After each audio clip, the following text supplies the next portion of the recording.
Coucou tout le monde, j'espère que vous allez bien. On se retrouve pour un deuxième tag, toujours en compagnie de Steph. Donc il y a 22 questions, donc on va commencer tout de suite. Première question, e-book ou livre papier? Alors, il y a quelques années, donc avant de commencer les e-books, j'aurais dit papier parce que je connaissais pas les e-books. Quand j'ai découvert les e-books, c'est pareil, je savais pas trop à quoi m'attendre. Ça me faisait un peu bizarre de plus avoir le papier à manipuler. Et puis, en fin de compte, je dirais maintenant que j'aime beaucoup ça. Ça me pose absolument pas de problème de lire un e-book. Voilà, on a la liseuse, on la prend partout, ça prend pas de place.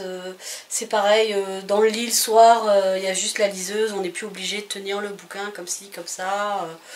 Donc après ça m'est égal, ça dépend sous quel format j'ai le livre, mais l'un ou l'autre, je dirais même maintenant que je préfère la liseuse, je dirais.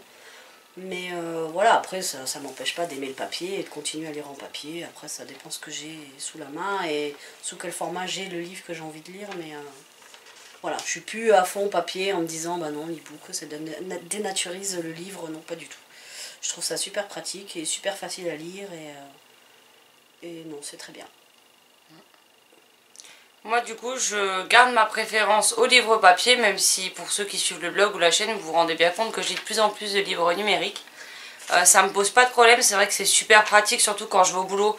C'est toujours plus simple d'embarquer la liseuse, et puis moi si je finis le livre j'en ai un autre sous la main, que de me trimballer des bricasses de 500 pages qui pèsent le poids d'un âne mort dans mon sac. Mais je préfère toujours quand même le livre pour l'objet livre en lui-même en fait. Donc, et que malgré que j'ai beaucoup d'e-books, ça m'empêche pas d'avoir quand même 800 livres papier dans ma palle et d'en avoir plus de 1000 sur mes étagères. Donc voilà. Question 2. Brocher ou relier? Les reliés, c'est la couverture. Tu m'expliques. Les brochés, c'est ça, ce qu'on a le plus. Ouais. Et les reliés, c'est ceux avec la couverture toute dure. D'accord, donc je dirais qu'on broché. vend beaucoup en Angleterre ou en Amérique. D'accord, donc broché. Moi, j'aime bien certains livres en relié ou en hardback, comme vous préférez. Maintenant, je trouve plus pratique de lire des brochés, même si on a plus de chances de casser le dos en lisant, quoi. C'est juste ça le problème. 3. Achat en ligne ou en librairie? Alors pour le papier, ça sera la librairie. Après pour les e-books, de toute façon je passe par toi pour faire mes achats en ligne. Donc je dis Valou, tu peux me commander ça, tiens le numéro de la carte bleue et voilà. Donc voilà, donc en ligne avec Valou pour les e-books et en papier la librairie. Je crois pas que j'ai déjà commandé un livre papier en ligne, je crois pas. Si j'achète un livre papier, j'aime bien le triturer, j'aime bien... Ouais. Après un e-book, c'est un e-book, voilà, je vais l'acheter quand... Faut que tu tripotes, quoi. Faut que je tripote, voilà. L'e-book, je le tripote moins, voilà. Mais le papier, il faut que je tripote. Alors moi, je préfère acheter en magasin, puisqu'au moins je peux voir l'état des livres, et que j'ai eu pas mal de déconvenues, notamment avec une grande enseigne l'an dernier, que j'en ai eu ras le cul et je commande plus de livres chez eux. Maintenant, oui, pour les e-books, en même temps il n'y a pas trop le choix, on les trouve pas en magasin, donc voilà. Mais c'est vrai que, et encore quand je fais en ligne, pour les e-books, si c'est possible, et qui sont vendus sur le site directement de la maison d'édition, je passe par la maison d'édition. Maintenant quand c'est des livres papier pareil, qu'on trouve pas dans les magasins, comme les espaces culturels ou des choses comme ça, qu'il faut commander et attendre 3 semaines à mois pour l'avoir, là j'essaie de passer directement sur le site de la maison d'édition pour me le commander en papier et qu'ils me le livrent du coup par courrier. 4. Trilogie ou saga? Tu rigoles, alors je rigole parce qu'elle sait que je déteste les livres qui sont en plusieurs tomes, qui sont en saga, qui sont en trilogie, qui sont... Voilà, moi j'aime bien les tomes uniques. Enfin je déteste, c'est peut-être un peu exagéré, mais... Donc en fait pour moi c'est tout dans le même sac, quoi, trilogie ou saga. Je suis pas fan, voilà. Saga ça peut être plein de tomes, c'est ça? Ben saga c'est minimum 4 tomes, quoi. Ouais. Bon, je vais dire trilogie parce que du coup, voilà, moins il y en a, mieux je me porte. Mais voilà, c'est... J'aime pas. Ça m'énerve quand il y a plusieurs tomes. Moi, j'aime bien les... Voilà. J'aime bien les one-shot, comme on dit, voilà, chercher le mot. Mais voilà, après, si c'est une saga que j'aime bien ou une trilogie que j'aime bien, je vais aller jusqu'au bout et je vais les lire, mais je suis pas fan. Voilà. C'est pour ça qu'elle est dans la merde, parce que vu que je lis quasiment que des C'est trilogies ça. et des sagas, Donc au début, je la tuais, quand elle me prêtait prêtait un livre, je lui disais, mais et la suite, là, elle est où? Donc du coup, je revenais et je lui disais, il faut absolument que là, que tu me le prêtes là, parce que là, je suis arrivée au bout, donc je viens ce soir, je prends la suite. Donc maintenant, je fais attention. Elle m'a fait chier pour Divergente, entre autres. Voilà. Donc bah oui, j'avais le 1 et le 2, j'avais pas le 3, là je suis venue, j'ai cherché le 3. Parce que... Non, c'est toi qui m'as venue, je te l'ai ramené, mais c'est pas grave. Vrai. Mais ouais, voilà. Après, maintenant je fais attention. Et quand je commence quelque chose, je fais attention d'avoir déjà tout, ou que tu les aies tous, parce que sinon bah, ça me pose problème. Bah moi après, j'ai pas trop de préférence entre les trilogies et les sagas. Tant que ça dépasse pas les 6 tomes, de manière générale, ça me va bien. Après, c'est vrai qu'il y a des séries à rallonge comme La Maison de la Nuit chez PKJ, comme Le Journal d'un Vampire chez Hachette. En plus, j'ai acheté tous les tomes, j'ai même pas lu le premier, donc si ça me plaît pas, je suis juste dans la merde. C'est ce qui m'est arrivé avec Les Vampires de Manhattan que j'ai revendu alors que j'avais les 8. Super. Donc voilà, mais c'est vrai que quand il y en a trop, au bout d'un moment, ça finit toujours par s'essouffler et c'est dommage. Bon, je dis jusqu'à 6, Harry Potter c'est l'exception, il y en a 7, on est d'accord. Ouais, moi c'est pour ça que ça, voilà, quand on lit des sagas ou quoi, à un moment donné, je me dis c'est pas possible, on aurait pu faire plus court, ou on aurait pu, voilà, je veux dire, des fois on se dit c'est pas possible, l'auteur il a juste voulu broder pour faire plus de tomes, ou... c'est ça qui me gêne. Alors on le retrouve pas tout le temps, mais voilà, il y a Après, des, moi y a j'ai des déjà séries été que j'ai frustrée parce que des séries sont en duologie ou en trilogie et que pour moi il manque un tome en fait. Ça c'est possible aussi, ça c'est possible aussi. C'est plus rare mais ça arrive. Moi, mais ça m'est déjà arrivé comme ça. Notamment déçue sur Phobos où je crois que c'est le tome 2 que j'avais moins aimé parce que voilà, alors le tome 1 était super et puis après le tome 2 on se dit bon bah il a été rajouté là au milieu parce que je sais pas pourquoi et après au tome 3 ça redémarre un petit peu mais voilà c'est cette sensation que j'aime pas avoir quand je lis des trilogies ou des sagas, c'est qu'à un moment donné on se dit je sais pas, ça a été rajouté juste pour être rajouté ou alors après bien sûr c'est pas le cas partout mais souvent c'est le cas quoi. Malheureusement, c'est mon ressenti. Après, je dis pas que c'est fait comme ça, hein, mais c'est ce que moi je ressens à la lecture de... Non, mais je pense qu'on est beaucoup des fois à ressentir qu'en fait ils auraient dû s'arrêter à un moment donné voilà. au lieu de faire trop de tomes. Voilà, quoi. On se dit là, parce il a que ça perd de l'intérêt aussi, quoi. Ouais. Oui, puis surtout quand on fait un premier tome qui est bien, où il y a de l'action, où tout se passe, et qu'après on tombe dans un deuxième tome où là du coup c'est plat, on se dit non, c'est pas possible. Voilà quoi. Ça casse un peu le rythme de l'histoire et voilà, c'est ça, ça casse beaucoup le rythme de l'histoire. Ouais. Et t'as du mal des fois à reprendre, ouais. La suite de la série si le tome 2 t'as ennuyé. Tout à fait, voilà. C'est ce qu'il y a eu pour Phobos, où je me dis dans l'ensemble l'idée était vraiment bien, mais il y a eu une cassure à un moment donné dans le tome 2. Pour moi le tome 2 n'a même pas lieu d'être quoi, donc je trouvais ça un peu dommage. Question 5, héros ou méchant? Pas méchant. Moi j'aime les méchants. J'aime les méchants. Non, bah moi héros, hein. Voilà, moi je préfère les héros que les méchants. Non, j'aime les héros méchants moi, c'est encore mieux. Bah, t'es vraiment une psychopathe de toute façon. 6, un livre que tu veux que tout le monde lise. Que je voudrais que tout le monde lise. Ben je vais repartir sur les Benz parce que bon c'est... Putain merde, elle vient de me griller. C'est un des livres que j'ai lu récemment. Voilà, je l'avais gagné sur le blog, sur le concours du blog. Ou de la chaîne, je sais plus. Je sais pas, vu que les deux temps. Voilà, c'était en même temps, donc je l'avais gagné. Et déjà bien avancé, Valou me disait de le lire, etc., que ça allait me plaire et tout ça. Et du coup, ben voilà, je l'ai gagné, donc je l'ai attaqué et je regrette pas du tout. Voilà, je trouvais ça super. Alors là, pour le coup, bon, pour l'instant, j'ai vu le tome 1 et le tome 2. J'ai pas senti cet essoufflement dans le tome 2, comme je parlais dans Phobos. Donc pour l'instant, il n'y a pas eu de perte de rythme. Voilà, là il y avait des choses à dire, ça a été... Bon, en même temps les livres sont courts, ouais. Donc je veux dire, par exemple le tome 1 et 2 aurait pu faire un livre de 500 pages, enfin voilà, donc je veux dire, ça... Donc il n'y a pas cette... et je pense que ça a dû être écrit comme ça d'ailleurs, ça a été écrit parce qu'elle a écrit son histoire. Elle s'est pas dit il faut que je fasse un tome 1, un tome 2, un tome 3, elle a écrit son histoire et après elle l'a découpé. Enfin je sais pas, mais je pense que... Je t'avoue que c'est une question que je vais pas poser. Ouais, mais ça se ressent de toute façon quand l'auteur se dit bon bah ça c'est mon histoire, après je la découpe, ou alors quand il écrit son histoire et il se dit bon bah je vais faire mettre ça dans le tome 1, mettre ça dans le tome 2 et mettre ça dans le tome 3. Ou... Voilà. Là, on sent que c'est écrit pour faire des tomes. Tandis que quand une histoire est écrite et qu'après elle est découpée, là, il n'y a pas cette perte de rythme. Enfin, c'est mon ressenti quand même. Ouais, non, mais c'est pas faux. Je sais pas, ça, tu vois, ça serait une question intéressante à lui poser. Ouais, bah, et je suis persuadée qu'elle l'a écrit sans découper les tomes dans sa tête, vraiment. Qu'elle a écrit son histoire, qu'elle l'a imaginée et qu'après elle l'a découpée. Si j'ai la réponse avant le montage, je vous ferai un bandeau qui défile. Ça m'intéresse d'avoir la réponse à cette question. On ira lui poser après. Bah du coup, je viens de me faire griller ma réponse, donc voilà. Non, c'est un livre qui mérite d'être lu, donc il faut le dire, c'est tout. Et ben moi, pour le coup, je vais tricher, je vais vous en dire deux. Alors, je parlerai du Masque de silence de Charlène Gros-Piron, que j'ai adoré. J'ai eu un coup de cœur pour les 2 tomes et le spin-off. Donc je vous glisse les couvertures là parce qu'ils sont rangés, j'ai la flemme d'aller les chercher. Et sinon, je vous dirai les livres de manière générale de Cassandra O'Donnell. Voilà. 7. Recommander un livre sous-estimé.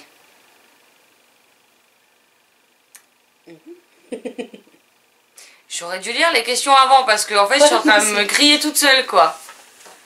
Quel con, c'est toi qui les as écrites quand même hein. Mais non, je sais pas. C'est pas moi qui les ai écrites, j'ai juste recopié les questions du tag que j'ai trouvé. Sous-estimé. Moi je fais pas partie. Non, je suis pas assez imprégnée dans ce monde pour savoir lequel serait sous-estimé ou pas. Ça n'avait qu'un. Donc. Il y en a plein qui sont sous-estimés malheureusement. Parce qu'ils viennent de plus petites ME et qu'on leur donne Mm. pas leur chance en fait. Ou parce que les gens vont plus se ruer sur des auteurs anglophones que francophones. Et franchement ça me casse les couilles. Voilà. Comme ça c'est dit. On a le droit de dire des gros mots. Je vais me gêner. Ah bah alors. On peut pas dire les Ben Tunnel à chaque fois. Moi je me dis les Ben Tu Tunnel. peux, mais vive la diversité. La diversité. Oui. Oh putain, j'ai bugué. Je dirais l'énigme 2 plus 0 égale 3 de Rachel Berthelot et Lisa Angelini. C'est pas la première fois que je vous le ressors, mais voilà. 8. Le dernier livre que tu as acheté. Que j'ai acheté. Oui. Oh ben, que j'ai acheté, ça fait longtemps parce que on a beaucoup offert là ces derniers temps et j'en achète plus beaucoup. Parce que... Elle se réserve pour les imaginales. Voilà, aussi.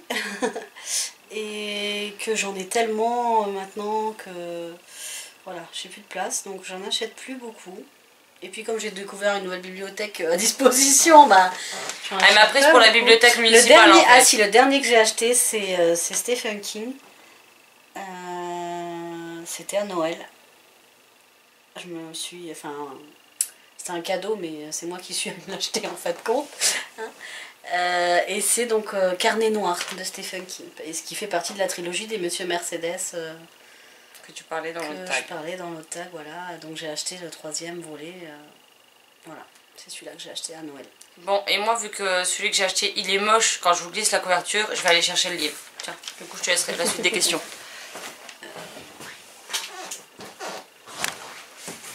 Et puis pour être tout à fait exact, il y en a eu 2 le même jour, donc les voilà. Donc on a la terrifiante histoire de Prosper Reading, donc je crois que c'est un tome 1, une alliance diabolique de Alexandra Bacon à la Martinière J-Fiction. C'est ça? Oui. Alors je sais pas si vous allez voir, mais en fait elle est grise, la couverture elle est toute brillante. Oui, c'est écrit tome 1, donc c'est bien un tome 1. Mais si jamais vous voulez lire le résumé, vous mettrez sur pause. Hein. Et le second c'est Libération de Patrick Ness, donc qui est son tout dernier roman sorti en France. Avec la même couverture que la VO. Et le résumé, pareil, je vous le laisse là si vous voulez mettre sur pause. 2 livres qui sont assez courts et qui me font super envie. Le truc le plus bizarre que tu utilisais comme marque-page. Oh putain, avec toi je m'entends au pire. Je vais pas te dire. Vas-y, je t'en prie. Bah moi rien d'autre qu'un marque-page en fait, clairement. J'en ai 150, je vais pas utiliser autre chose. Depuis que je suis gamine, j'ai des marque-pages et j'utilise des marque-pages. Alors moi, pas du tout.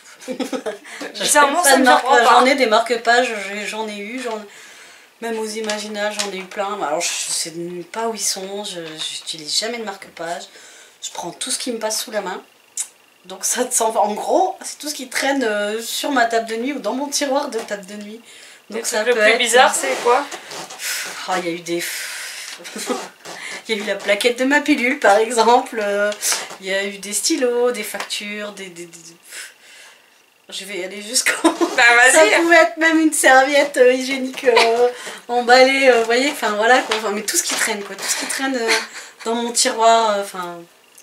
Ça peut être tout et n'importe quoi. J'avais raison de redouter le pire pour cette question avec toi. Franchement, tout et n'importe quoi. Ça peut être des trucs improbables. Voilà. J'ai pas de marque-page, je fais pas de collection de marque-page. Dès que j'en ai un, je le perds. Donc je prends tout ce que j'ai sous la main. Vraiment, vraiment, je prends tout ce que j'ai sous la main. Voilà. Vas-y, passe-moi la question suivante parce que... Livre d'occasion, oui ou non? Oui, mais pas n'importe où et pas n'importe quoi. Ouais, moi aussi, oui, sans problème. Moi j'aime bien sur les bourses aux livres, sur les marchés aux puces. Moi ça va dépendre de l'état parce qu'il y en a qui vont le vendre 8 balles, le machin il est défoncé de tous les côtés. Quand ils sont défoncés, je veux bien, mais je mets pas plus d'1 euro quoi. Si vraiment le livre il est pété de tous les côtés, je mettrai pas plus d'1 euro. Et les livres en occasion, ça dépend parce que maintenant, si c'est une série que j'ai commencé en neuf, je prendrai pas le risque de commander un livre en occasion et de risquer de l'avoir abîmé, de dépareiller toute ma collection alors que tous les autres sont neufs quoi. Donc ça dépend des cas. Mais j'achète de plus en plus les seuls que j'achète pas en occasion, pareil, c'est les Stephen King parce que comme je les ai quasiment tous maintenant, du coup, dès qu'il y en a un nouveau qui sort, je l'achète quand il est neuf quoi. Donc voilà. Mais sinon, ça me pose absolument pas de problème. Tes 3 genres préférés?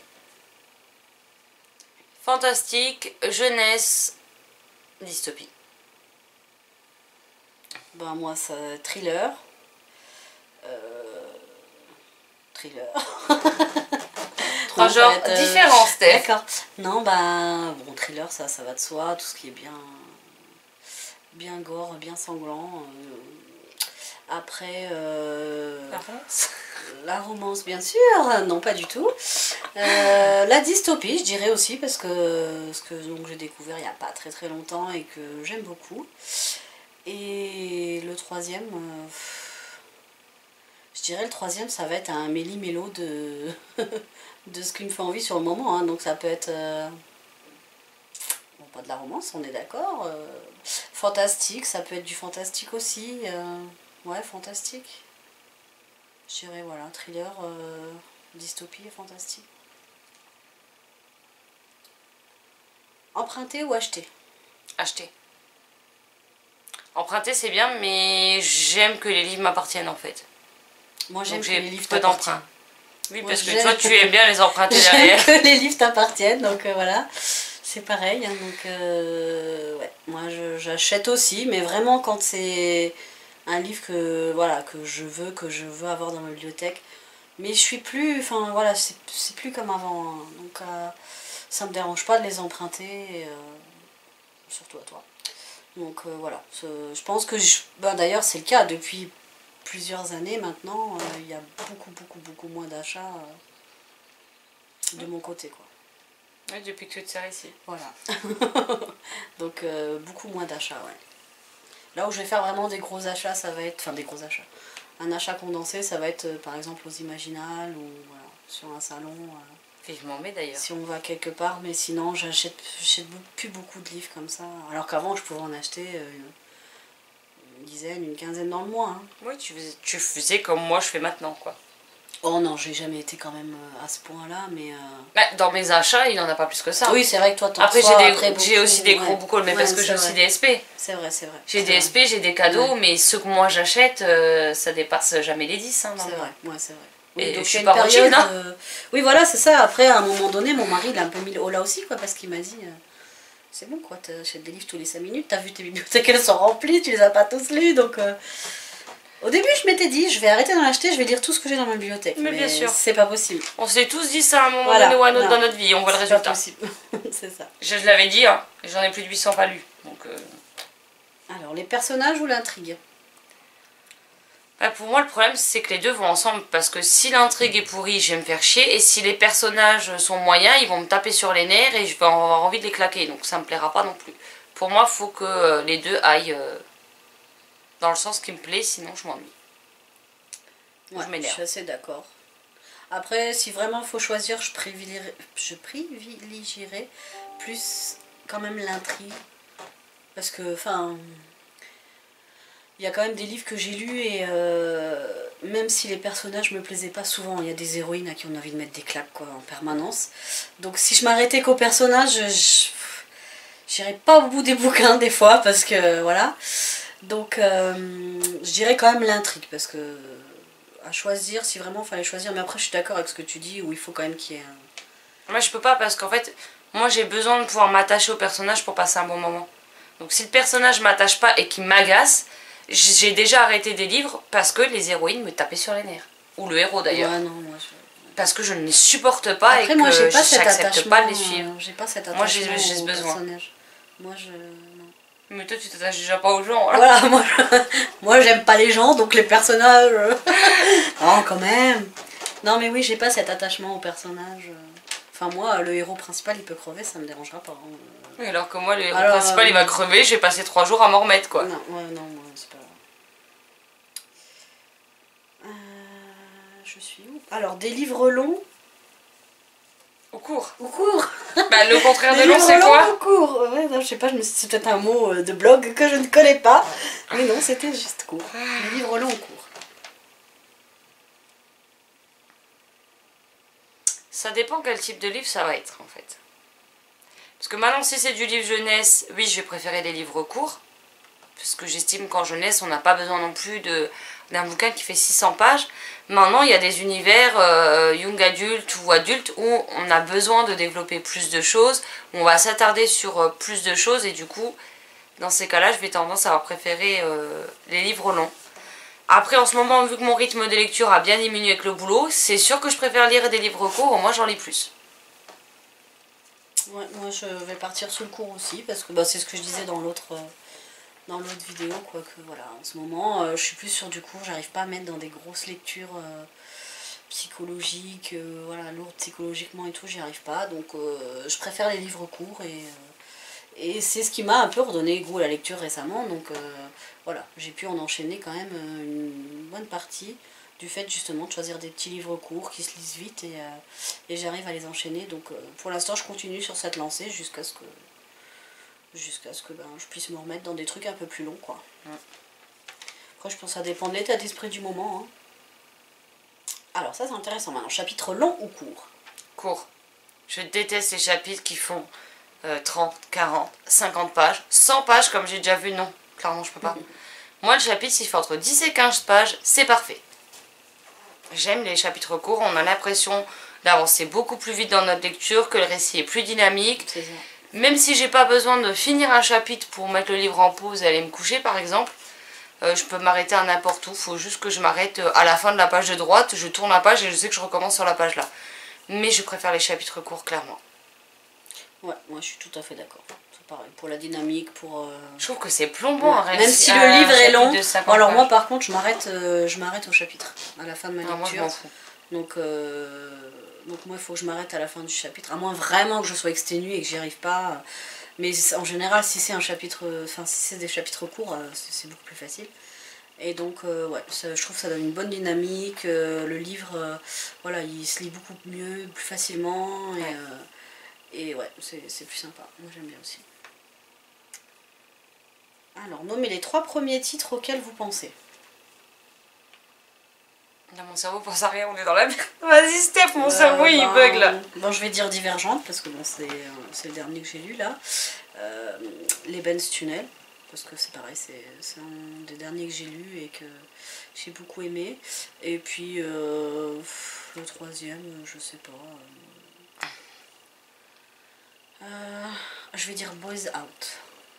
C'est un livre que j'ai lu en e-book là récemment. Ouais, c'est Mallory Blackman. J'ai trouvé ça catastrophique. Vas-y, me démoralise pas, je l'ai en papier. Donc moi ça va être l'Eben's Tunnel, les Sœurs Carmine et un livre dont j'ai pas le droit de vous parler parce que ben c'est une lecture mystère. Mais voilà. Le troisième c'est celui-là. D'accord. Des livres qui vous font rire ou pleurer? Moi, le problème, c'est que souvent, les livres me font les deux effets. Donc, je pleure très facilement quand je lis, quand je regarde la télé. Donc, même les trucs qui feront chialer personne, vont me faire chialer. Donc, j'irai pas spécialement dans les livres qui sont censés faire pleurer de base. Mais je finis quand même toujours par pleurer. Donc, la question pour moi n'a pas trop d'intérêt. Bon, bah alors moi, je vais pas en trouver des qui me font pleurer non plus. De mémoire, là, je crois pas que j'ai jamais Non, pleuré. mais tu pleures déjà pas devant les films non plus. Non, donc, non, là, le livre qui fait pleurer... En fait, t'es comme Nancy. Je peux pas. Par contre, qui me font rire, oui, j'en ai un en tête, d'ailleurs, parce que tu parlais de Cassandra O'Donnell tout à l'heure, c'est celui... alors, je sais plus le titre. C'est celui qu'on a acheté a offert à nos mères pour nos mamans, bien sûr. Les aventures improbables de Julie Dumont, voilà. Chez Pygmalion. Donc, celui-là, on l'avait acheté aux Imaginales, je crois. Oui, l'an dernier. Voilà. Donc bien sûr, forcément, je l'ai lu avant de l'offrir parce que sinon c'était pas rentable. Mais du coup, non, moi je l'ai offert à ma mère, mais j'avais déjà le mien. Il m'a fait beaucoup rire. Il était très marrant. C'était l'écriture était très marrante. Après d'autres comme ça là, dans les dernières lectures que j'ai faites, des livres qui me font rire. Bon, pleurer il y aura pas, mais rire, je sais pas. Bah, je vois que celui-là pour l'instant. Je n'ai pas d'autres. Par les blagues de Toto, mais bon, celui-là, voilà quoi. On voit le niveau quoi. Fait pas trop rire non plus, donc on peut passer ou... Oui, oui. Notre monde ou un monde fictif? Un monde fictif. J'aime m'évader et partir loin du quotidien, loin des tracas, donc c'est plus simple dans un monde fictif que dans le monde réel. Alors moi c'est l'inverse, moi je vais préférer le monde fictif. Notre monde, le monde réel. Excusez-moi. Non, moi je suis très pied sur terre, j'aime bien que tout soit... alors ça va pas me déranger s'il y a des trucs un peu fantastiques, ou voilà, qui sortent un peu de l'ordinaire, ou qui sont pas possibles dans la réalité, mais j'aime bien quand même qu'il y ait un truc un peu réaliste, que tout soit un peu réaliste. Voilà, après s'il y a des éléments paranormaux, ça va pas me déranger. Mais par exemple, un truc qui se passe dans un pays imaginaire, dans un monde imaginaire, non, je suis pas trop fan. J'aime bien quand...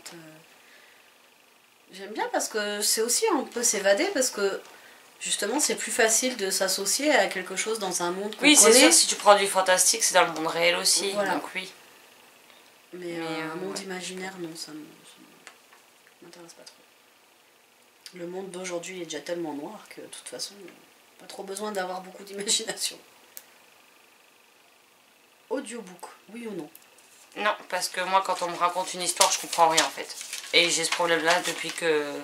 Autant quand j'étais toute petite, mon père me lisait chaque soir une histoire, là ça allait. Et en fait, il y avait que lui qui, quand il me racontait une histoire, je comprenais quelque chose. En fait, que ce soit des cassettes, des CD, des fichiers numériques, même MP3 là pour les audiobooks de maintenant, ou quelqu'un qui va me faire la lecture, je pige rien en fait. Il faut que je lise par moi-même, sinon je comprends pas. Ouais, moi alors je pourrais... Enfin, j'ai jamais testé les audiobooks, je connais même pas, Mais tu sais, c'est comme les cassettes. Bon, après, j'ai bien compris, voilà, ouais, mais ça m'intéresserait pas plus que ça non plus, donc je dirais non. Jugez-vous un livre par sa couverture? Non. Le livre peut avoir une couverture que je vais trouver dégueulasse, et ben parfois j'aurais peut-être plus tendance encore à aller vers celui-là en librairie que vers un autre, justement pour voir le résumé. Parce que des livres qui ont des couvertures que je n'aime pas, alors que c'est des vraies pépites, il y en a plus d'un quand même. Moi je suis quand même assez attirée par les couvertures. Après le juger par sa couverture, non. Après être attirée par un livre qui a plus une couverture qui me plaît, oui. Mais comme de toute façon je lis toujours les résumés, voilà, je prendrai peut-être aussi un livre dont la couverture m'intéresse pas. Mais forcément je serai toujours attirée en premier. Je veux dire, si je suis dans une librairie, visuellement je vais aller vers les livres dont la couverture m'attire. Ouais, comme la majorité des gens, il y a que moi qui suis un gars à part quoi. Ouais. Maintenant aussi, par exemple toi tu vas me conseiller un livre et que la couverture me plaît pas, ben, je vais quand même m'y intéresser plus que voilà, je vais Alors que je sais pas, moi des fois il y a plein de belles couves, il y en a un qui a une couverture qui dénote dans le tas, c'est celui-là que je vais aller voir en premier le résumé moi. C'est justement, je sais que des fois, ben, les livres ils peuvent avoir une couverture canon et c'est de la daube pour moi, alors qu'il y en a ça va être des pépites et la couverture tu te dis mais qu'est-ce qu'ils ont fait avec quoi.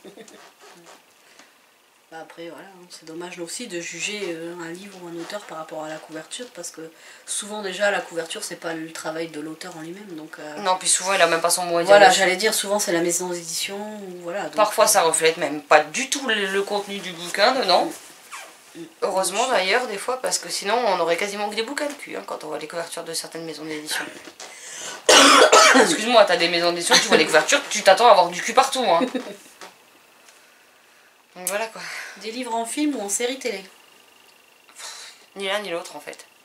Parce que ben jusqu'à présent ben,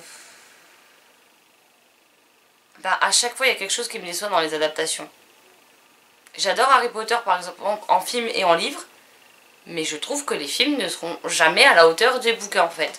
Et en fait j'ai à chaque fois ce sentiment de bah, je suis déçue, que ce soit en film ou en série, je trouve qu'il y a toujours quelque chose qui part en couille, qui est pas respecté et ça me gonfle. Donc ni l'un ni l'autre, je m'en tape en fait. Ouais, après moi c'est pareil, j'ai quand même des fois souvent déçu au niveau des films par rapport à des livres que j'ai lus. Mais ça me dérange pas et j'aime bien quand même. Donc, et puis des fois quand je lis un livre, je me dirais, ça fera un super film. Donc ouais, des fois j'aimerais bien voir les livres que je lis retransposés en film. Après on est déçu, oui toujours, hein, parce que de toute façon quand on lit un livre et qu'on regarde le film, forcément c'est parce qu'on avait nous on s'était mis en tête souvent, et puis il y a des choses qui changent. Donc après si on y va en se disant bon c'est une adaptation, c'est pas une retranscription pure et dure du livre, moi ça me dérange pas. Après si c'est un bon film, même si ça respecte pas tout à fait l'histoire, si c'est un bon film, ça me dérange pas. Après bien sûr il y aura toujours des critiques à faire, mais... Après moi je continue quand même à aller voir des adaptations. Voilà. Le week-end prochain on va voir le Labyrinthe 3. Bon après je les ai pas lus. Mais maintenant je préfère voir les adaptations avant de lire le bouquin. Moi comme ça je suis pas déçue. Ouais, moi c'est pareil, maintenant j'ai changé parce que sinon avant j'aimais bien lire le livre pour pouvoir le comparer au film. Et au final derrière, ben... Non en fait je suis dégoûtée du film, donc c'est pas la peine. Je suis d'accord. Moi aussi avant je faisais ça et maintenant j'ai changé. Maintenant je préfère d'abord voir le film et après lire le livre. Par contre je préférerais largement que ce soit... je regarde plus... C'est pas que je préfère. C'est que je regarde plus d'adaptations en film qu'en série. Mais après la série ça peut jamais, enfin une série forcément si c'est tiré d'un mais je suis livre, à chaque fois déçue quoi. Si c'est une série forcément on sait que la série va partir beaucoup, enfin, bah regarde les 100, il y a 4 bouquins à la base. Ils en sont dans la 5ème saison je crois, 4ème. Ouais 4ème je crois. Moi j'ai vu les 100 jusqu'à la saison 3 mais j'ai pas lu le livre. Alors je les ai pas lus non plus, j'ai vu la série, mais c'est pour ça. Ouais après je pense que les livres, enfin les séries tirées des livres ils peuvent partir quand même. Faut pas regarder une série en se disant ça va être calqué sur le... Moi c'est ça que j'aime pas, c'est qu'en général, mais j'ai le même problème avec les films, c'est qu'en général ça part trop en tout et n'importe quoi. Bah, là, tu fais une adaptation que t'adaptes certaines choses, oui, mais il y a un moment donné, excusez-moi, mais quand on regarde la merde qu'ils ont foutue avec Divergente, faut arrêter de se foutre de la gueule du public à un moment donné quoi. C'est juste une honte. Le premier est vachement bien fait, il est vachement semblable au bouquin. Le 2, déjà, je sais pas ce qui s'est passé dans leur tête. Mais alors le 3, c'est une merde ce film, quoi. C'est ça, plus rien à voir. Non. Je sais pas ce qui leur est passé par la tête pour faire ça, quoi. Même sans ça, le problème c'est que, bon, moi, les ayant lus récemment, pareil, j'avais détesté le 3e film, donc voilà. Mais le problème c'est qu'il y a plein d'éléments qui ont pas... Même s'ils ont voulu changer l'histoire, même si... Mais il manque plein d'éléments, et du coup ça devient incompréhensible, et je comprends pas comment les mecs, ils se sont pas dit... allez, on va supprimer tout ça, comme ça l'histoire n'a plus aucun sens. Parce qu'il y a plein de choses explicatives dans le 3 qui tiennent la route. Puis t'as besoin d'un minimum d'explication quand même dans un film pour pouvoir suivre le fil conducteur, et t'en as pas. Non, il n'y a pas, ouais. T'en as pas, et puis une adaptation ok, mais une adaptation tu te sers quand même de l'histoire originale. Ouais. Comment tu peux des fois carrément changer les rôles des personnages entre eux dans le film quoi. Dans ce cas c'est plus une adaptation, ça en est vaguement inspiré, donc dans ce cas là ils mettent pas adaptation, ils mettent inspiré de. C'est comme si maintenant dans Roméo et Juliette, Roméo il se tire avec Mercutio quoi. Non c'est pas possible quoi, à un moment donné vous pouvez pas changer ça, il est amoureux de Juliette, il reste avec Juliette, il va pas aller se taper Benvolio ou Mercutio quoi. Donc ça c'est un truc qui m'insupporte au plus haut point quoi. Bah... Des fois ça marche, mais là en l'occurrence c'est vrai que pour Divergent, bah de toute façon ça n'a pas marché parce que... Bah non, la preuve le 4ème film il sortira jamais. Voilà, donc c'est tout. On fera pas le monde. Hein. Non. Saga ou one shot? Saga ou one shot, ouais. Bon bah moi, voilà, hein, one shot, ça c'est clair et net. Saga. Donc, il n'y a pas photo. Moi non plus, il n'y a pas photo, je préfère les sagas. Même si j'aime bien lire un petit one shot de temps en temps, je préfère les sagas. J'aime les choses plus détaillées, où on reste encore un peu dans l'univers, donc un one shot, j'ai souvent ce goût de trop peu en fait. Ouais, non. Je suis rarement pleinement satisfaite avec un one shot en fait. Non, ça dépend. Si c'est bien fait, il n'y a pas de souci. Si maintenant il n'y a pas de fin, oui, là ça va un peu me perturber, mais si voilà, s'il y a une fin et qu'elle est correcte, non, moi je one shot. Ouais, bah moi dans le one shot, la fin, l'intérêt est de fermer parce que je déteste les fins ouvertes. Donc que ce soit en one shot ou en série, d'ailleurs j'aime pas les fins ouvertes, je déteste ça. Non, ça me dérange pas. Même si c'est ouvert, il faut que ça soit bien fait après par contre, parce que faut que ça laisse place à l'imagination. Voilà, maintenant c'est une fin ouverte où on sent qu'il manque une fin. Là oui, là c'est... Il y a un livre que j'ai lu récemment d'ailleurs qui m'a fait cet effet, mais je sais plus ce que c'est. Je sais plus. Je retrouve. Et puis vu que tu m'as pas parlé de tes dernières lectures, j'en sais rien. Je savais même pas que tu avais lu Goes Out, donc voilà. Si, je te l'avais dit ça. Non. Ah si. Ah non. Si. Non, non. Si, je te l'ai dit. Ah non. Si, je te l'ai dit que la fin elle était complètement... Tu m'as pas dit le titre du bouquin. Peut-être. Je sais pas. Alors oui, tu m'as dit pour la fin, mais tu m'as jamais dit de quel bouquin il bah, s'agissait. je me rappelais peut-être plus ce que c'était à ce moment-là. Non, donc c'est bien, maintenant je sais sans l'avoir lu que la fin elle est what the fuck quoi, super. Non, il y a une vraie fin, il y a une vraie fin, mais... Bon, sinon, enfin, on va pas spoiler. Hein. Puis on va peut-être s'arrêter là parce qu'à mon avis la vidéo doit faire un sacré bout de temps vu comme on était plus pipelettes. Bah 22 questions. Hein. Oui, mais en général, moi les tags ils durent même pas 10 minutes. D'accord. Donc là je pense qu'on a triplé le temps de vidéo. Et bon. Bon, sur ce, on va vous laisser là. On vous souhaite une bonne journée, de belles lectures et je vous dis à très vite dans une prochaine vidéo. Bye bye. Au revoir.